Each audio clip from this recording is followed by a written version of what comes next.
Voltei para casa depois de muito tempo internado no hospital. Quando cheguei, tinha 105 pessoas fazendo festa, como se estivessem comemorando a inauguração de uma casa na minha própria casa. Minha cunhada levantou um copo e disse: "A gente achou que você ia morrer lá." Minha mãe completou: "A gente deu seu quarto para ela. Vai embora e não volta mais." Meu irmão só riu. Peguei o celular e olhei o saldo no banco. Estava zerado. Falei: "Vocês não perderam tempo, né?" Tirei minha mochila das costas e abri. Comecei a puxar 43 envelopes lá de dentro. Fiquei parado na porta, me sentindo um estranho. Meu nome ainda estava no contrato de aluguel, mas a música, as risadas, os sapatos no corredor, nada ali parecia meu mais. "Ei", falei baixinho. Ninguém olhou para mim. Dei um passo para dentro. Minha cunhada me viu e falou, levantando o copo como se fosse um brinde: "Olha só quem voltou, o Lázaro." Eu não respondi. "Você não devia ter voltado tão cedo", ela falou, andando na minha direção com salto alto batendo no chão da minha casa. "A gente pensou, sabe? UTI, né?" Quase ninguém volta. Olhei em volta. Tinha balões, bolo, uma faixa prateada de bem-vindo pendurada na lareira. Mas não era para mim. Uma mulher que eu nem conhecia acenou para mim do sofá. Quando eu não acenei de volta, ela pareceu confusa. Minha mãe falou lá da cozinha, bebendo o vinho do meu bar: "A gente deu seu quarto para ela. Vai embora e não volta." Ela nem olhou para mim. Meu irmão riu, mas não parecia piada. Era mais tipo: "Caramba, ele apareceu mesmo?" Eu não me mexi. Peguei o celular de novo. Abri o aplicativo do banco. Saldo, 0. Olhei para a rua, meu carro não estava lá. "Vendi ontem", meu irmão disse, sem nem olhar para mim. Fechei o aplicativo e deixei o silêncio ficar no ar. "Não perdi tempo, né?" Falei, agora com a voz firme. Tirei a mochila e deixei cair no chão. Fez um barulho surdo. Comecei a tirar os envelopes, um por um. Eram 43. Foi assim que tudo começou, como sempre acontece na minha família, devagar e em silêncio. Eles nunca disseram que iam tomar conta da minha vida. Só foram ficando. Um dizia que era para me ajudar. Meu irmão precisava de um lugar para ficar a só até o bebê nascer. Minha cunhada trouxe o trabalho dela e, de repente, precisava usar o quarto de hóspedes inteiro. Minha mãe dizia: "Deixa comigo, eu cuido das coisas." E aí começou a mexer nas minhas contas, na minha geladeira, até nos meus remédios. Eu mal estava acordado nessa época. Primeiro foi a UTI, depois a recuperação, depois aquele cansaço que não aparece em exame nenhum. Eu acordava e nem sabia que dia era. Não sabia se ainda era terça ou se já tinha virado domingo. Eu não lembrava de ter concordado com nada, mas também nunca disse a não. E era só disso que eles precisavam. Na segunda semana, comecei a perceber umas coisas estranhas. Minha correspondência tinha sumido. Meu cartão de débito não estava mais onde eu deixei. A entrega do mercado veio toda errada, como se alguém tivesse mudado a lista. A porta do meu quarto abria e fechava durante a noite, enquanto eu dormia. Perguntei do carro. Minha mãe disse: "Ah, querida, você não estava usando. Seu irmão precisava para ir nas entrevistas de emprego." Outra vez, perguntei das minhas economias. Ela sorriu como se nada fosse. "Não é como se você fosse voltar a trabalhar tão cedo." Eu devia ter gritado. Devia ter mandado todo mundo embora. Mas não fiz isso. Não depois do que aconteceu antes do hospital. Porque, olha, eu sempre fui o apoio da família. A pessoa que eles chamavam quando dava problema. Era eu o contato de emergência. Eu que assinava os papéis. Que emprestava o sofá. Que dava abrigo quando eles ferravam tudo. Eles apareciam chorando, quebrados, sem ter para onde ir. E eu ajudava. Porque é isso que a gente faz com a família, né? Ajudei meu irmão a refinanciar a dívida depois da segunda vez que ele foi preso por dirigir bêbado. Deixei minha mãe usar meu nome para atualizar o plano de celular. Dei uma chave da casa para minha cunhada, por precaução, mesmo ela nunca batendo antes de entrar. Eles nunca diziam obrigado. Só diziam: você é tão estável. Para você é fácil. Como se minha vida fosse simples. Como se eu não estivesse sendo consumido aos poucos por quem dizia me amar, e ainda me chamava de egoísta se eu pensasse 2 vezes antes de ajudar. Aí veio o hospital. Era para ser uma cirurgia simples. Entrar e sair no mesmo dia. Foi o que disseram. Mas deu problema. Teve reação, infecção, fui parar na UTI. Tubo, silêncio. Ninguém foi me visitar por 3 dias. Nenhuma ligação. Nenhuma mensagem. Quando acordei, o primeiro rosto que vi foi o de uma enfermeira. Não da minha família. A primeira voz também foi dela. Ela disse: sua recuperação vai ser longa. Tem alguém em casa para cuidar de você? Eu ri. Mas foi um riso seco, amargo. Quase falei: tem gente demais. Recebi alta uma semana depois.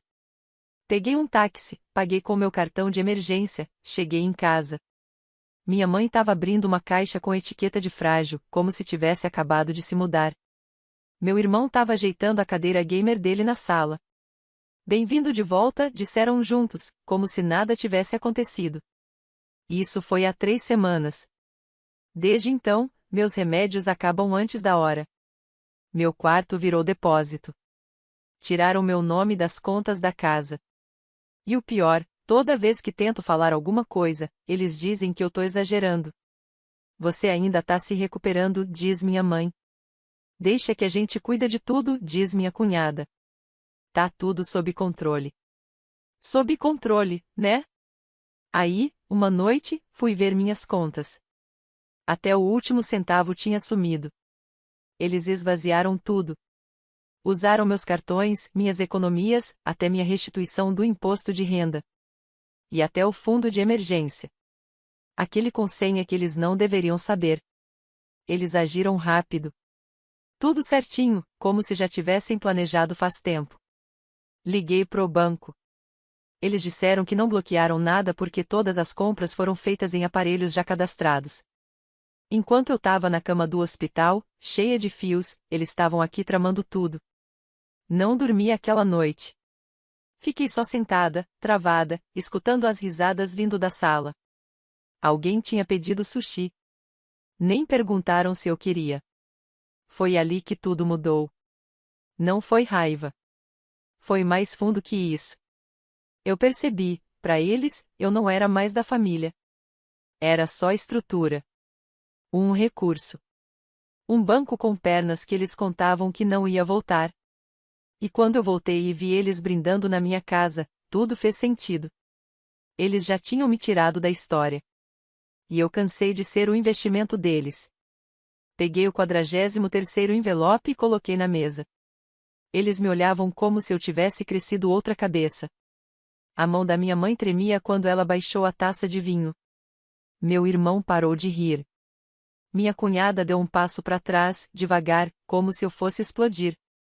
Você tá sendo ridícula, disse minha mãe. Ela sempre começava assim, tentando controlar o tom, como se falar firme fosse pior do que o que fizeram comigo. Eu não respondi. Só abri o zíper da mochila, peguei um gravador de voz, liguei e coloquei na mesa, ao lado dos envelopes. Meu irmão arregalou os olhos. Você tá gravando a gente? Agora, não. Antes, respondi. Ele se mexeu. Que papo é esse? Apontei para os envelopes. Aí tem tudo. As cobranças que você fez, as contas que acessou, as mensagens que mandou com meu nome. Tem prova bastante para travar 4 linhas de crédito, congelar 3 contas bancárias e denunciar um crime. O queixo da minha mãe ficou duro. Isso é assunto de família. Não se resolve com gente de fora. Inclinei a cabeça e falei. Então por que você abriu minha vida para metade da cidade? Ninguém disse nada. Continuei. Você roubou. Você falsificou. Vendeu meu carro. Acabou com minhas contas. Fez festa na minha casa, a casa que eu comprei, paguei, cuidei. Você achou que eu ia morrer naquela cama de hospital. E agora tá com raiva porque eu não morri. Minha cunhada soltou uma risadinha nervosa, quase sem som. A confiança dela tava acabando. É isso, então? Meu irmão perguntou. Você quer humilhar a gente? Dei de ombros. Nem preciso. Vocês fizeram isso sozinhos. Ele deu um passo para frente. Tá chegando perto demais, disse, estreitando os olhos. Você não vai destruir tudo isso por causa de uns trocados e um mal-entendido. Finalmente olhei nos olhos dele e falei, firme. Você usou meu tempo na UTI para aplicar um golpe financeiro completo. Não seja dramática, minha mãe sussurrou. Você redirecionou minha correspondência, falei, calma. Mudou meu endereço de cobrança. Vendeu meu carro para um cara chamado Kevin no Facebook. Tirou meu nome das contas da casa. Me marcou como inquilina inativa na papelada da hipoteca. Eu tive que fazer isso, ela tentou. Você escolheu fazer isso, cortei. Todos vocês escolheram. E conseguiram. Minhas mãos estavam firmes. Isso foi o que mais me surpreendeu. Não o confronto. Nem o choque deles. Mas a calma que eu sentia. Por dentro, eu estava quieta, como um lago depois da tempestade. Você não entende o quanto a gente estava com medo, minha mãe tentou de novo. A gente achou que tinha te perdido. E o primeiro instinto de vocês, falei, foi saquear tudo. Ela travou. Eu precisava de um quarto, disse minha cunhada, já se defendendo. Eu tô grávida. A gente achou que você não ia voltar. Aí estava. Sem rodeios. Eles realmente contavam que eu sumisse e deixasse espaço para a nova estrela da casa. Você pode ficar com o quarto, eu disse. Mas a casa, não. Todo mundo me olhou na hora. Falei com o advogado. A casa tá no meu nome. Só no meu. E não tem como mudar isso. Amanhã, entra o pedido oficial de despejo. Você tá expulsando a gente? Meu irmão perguntou, chocado. Tô tirando invasores. Que é o que vocês são. E a gente vai pra onde? Minha cunhada perguntou, com a voz falhando pela primeira vez. Não é problema meu, respondi. Mas você sempre ajuda, minha mãe disse, com a voz tremendo. Você sempre conserta tudo. Acabou, falei. Hoje é o último dia que eu limpo a bagunça de vocês. Eles não choraram. Ainda. Mas o pânico já dava para ver. Não porque estavam arrependidos. Mas porque a fonte dele estava secando. Você não quis dizer isso, minha mãe insistiu. Somos uma família. Olhei para ela de um jeito que ela não via fazia anos. Você deixou de ser minha família quando bebeu champanhe na minha cozinha e torceu para que eu nunca mais acordasse. Me virei para sair. Meu irmão fez um movimento brusco, como se fosse tentar algo. Mas eu não recuei. Só encarei. E falei, mais baixo. Você achou que tinha vencido. Que eu ia morrer. Ou, se vivesse, ia voltar quebrada. Agradecida. Submissa. Dei um passo para a porta. Você acertou em parte. Eu voltei quebrada. Mas me reconstruí sem vocês. A mão já na maçaneta. Abri a porta. Saí sem gritar, sem bater nada. Só o som seco da fechadura. E o silêncio. Aquele silêncio que vem depois de uma explosão. Eles não saíram em paz. No dia que o aviso de despejo foi afixado, meu irmão fez um buraco na parede do corredor. Minha mãe gritou tanto que os vizinhos chamaram o segurança do prédio. Minha cunhada se trancou no banheiro por 2 horas, chorando pelo bebê. Como se esse bebê não fosse parte de toda a mentira. Eu não voltei para casa. Esperei só o processo judicial para fazer o que eu nunca tive coragem antes, tirar eles de lá. Demorou 12 dias. No 13º dia, eles foram embora. No dia seguinte, cheguei com um chaveiro e um pé de cabra. Eles tinham deixado tudo sujo. Caixas de pizza, garrafas vazias, cinzeiro cheio na pia. O carpete manchado. Minha cama, quebrada. Meus álbuns de infância, sumiram. Provavelmente jogaram fora. Talvez queimaram. Só sobrou um bilhete na geladeira. Escrito à mão, com raiva. Você escolheu isso. Sem nome. Sem desculpa. Só aquilo, como se fosse uma maldição. Fiquei ali, parada, olhando os destroços. Sem música. Sem luz. Só o rangido do chão e a certeza fria de que aquela casa nunca mais seria minha. Então vendi. Rápido. Barato. À vista. O corretor perguntou por que eu queria vender tão abaixo do preço. Respondi. Porque é mal assombrada. Ele riu. Eu não. Saí da casa com uma mala e um Corolla 2004. Kevin me ajudou a me reerguer. Todo o resto, memórias, móveis, peso da obrigação, deixei para trás. E desapareci. Me mudei para bem longe. 3 estados de distância. Escolhi uma cidade onde ninguém me conhecia. Sem endereço fixo. Sem rastros. Sem nome em lugar nenhum. Comecei de novo. Um AP pequeno em cima de uma padaria. Cheiro de pão de manhã. Um colchão no chão.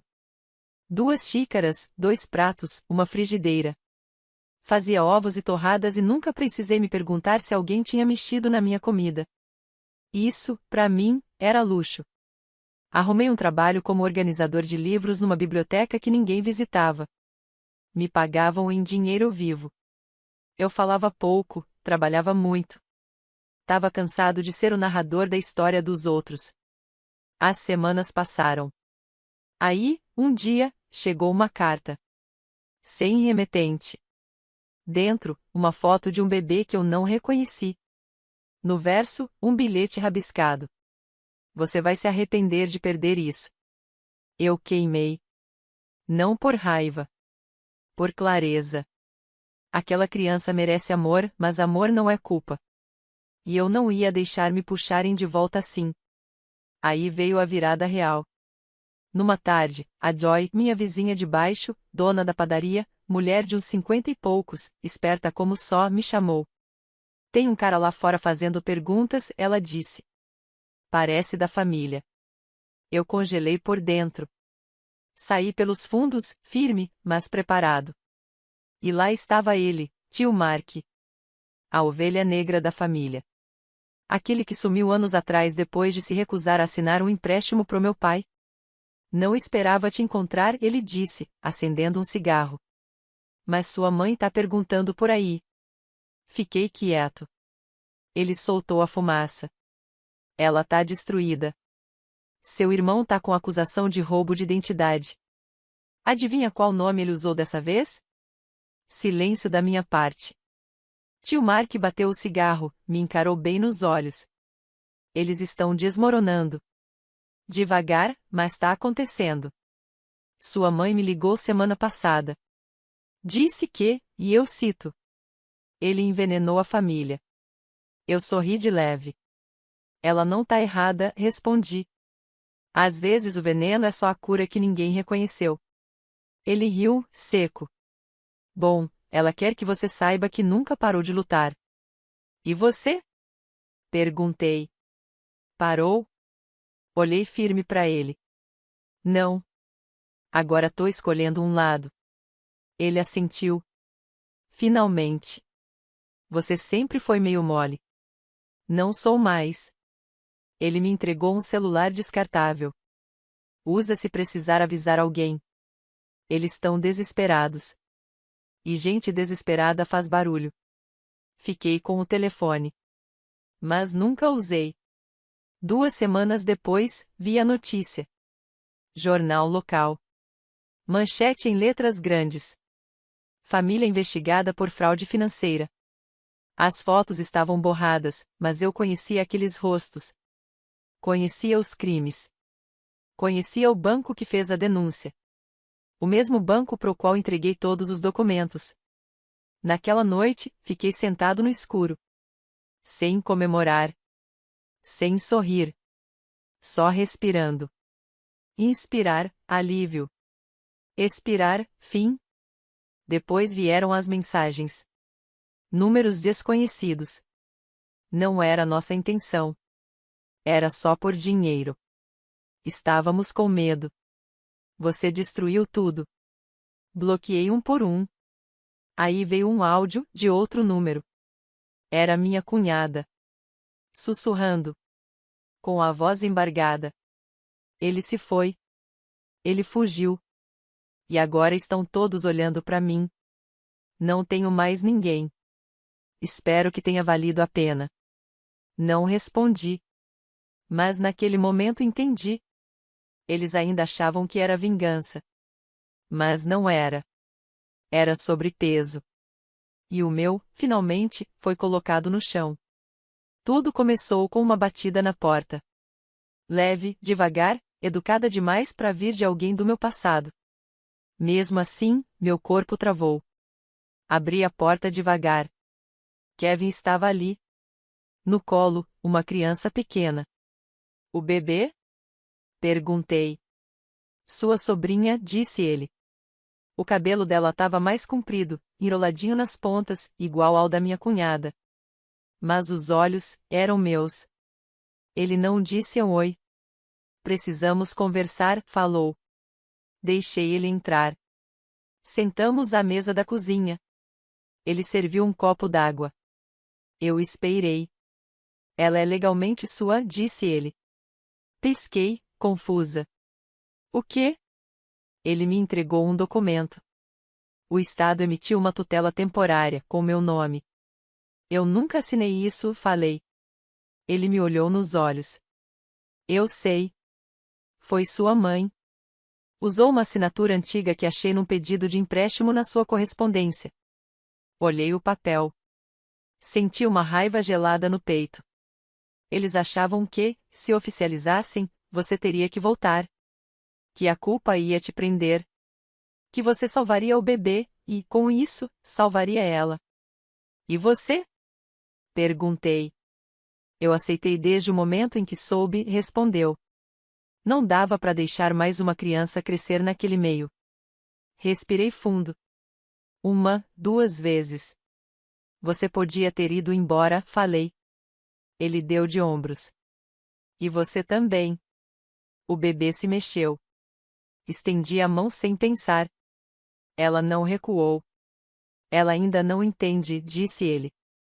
Mas um dia vai. Vai saber dos nomes, das histórias, do fogo. Levantei e comecei a andar pela sala. Por que você veio agora? Sua mãe está muito doente. Parei no lugar. Ele continuou. Ela decidiu não fazer tratamento. Disse que sente que uma parte dela já foi. Que perder você foi demais. Meu estômago virou. Isso não é justo. Não é mesmo, ele disse. Mas ela acredita nisso. E tá reescrevendo tudo na cabeça dela. E seu irmão? Sumiu. Tem gente dizendo que tá no Paraguai. Mudou de nome. Abandonou a esposa. Abandonou a criança. Minha cunhada. Internada. Colapso de estresse. 6 semanas. E ainda sem previsão de alta. Sentei. O bebê estendeu a mão para mim. Ela não chora muito, Kevin disse. Só fica olhando para as portas. Como se esperasse por alguém. Olhei para ela, de verdade. E percebi, ela não estava esperando por elas. Tava olhando para mim. Naquela noite, abri minha caixa de lembranças. Peguei o envelope que eu tinha escrito para ela. Rasguei. Escrevi outro. Com nova tinta, novo tom. Sem desculpas. Só verdade.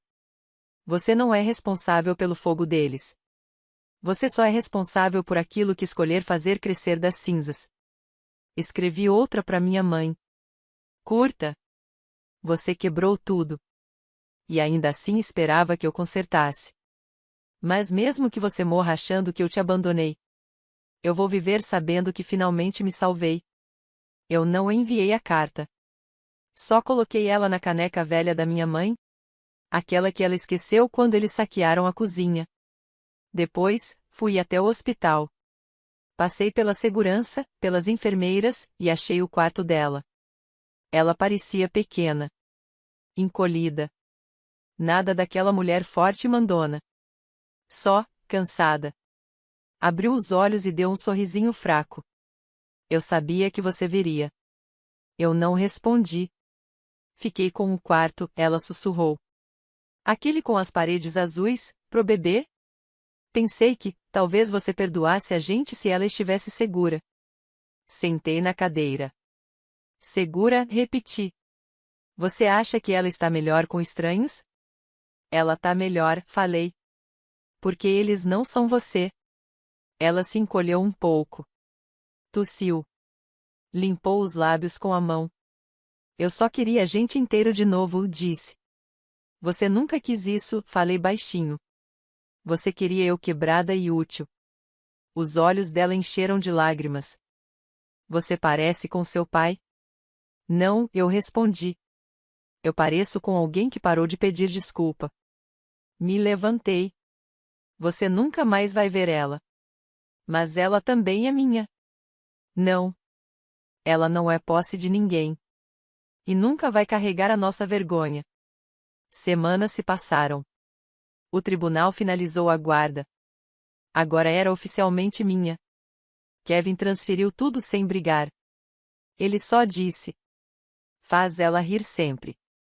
E me entregou uma mochilinha com um patinho de pelúcia. Nos mudamos. Estado novo, nomes novos. Eu não contei pra ninguém, mas ela começou a falar.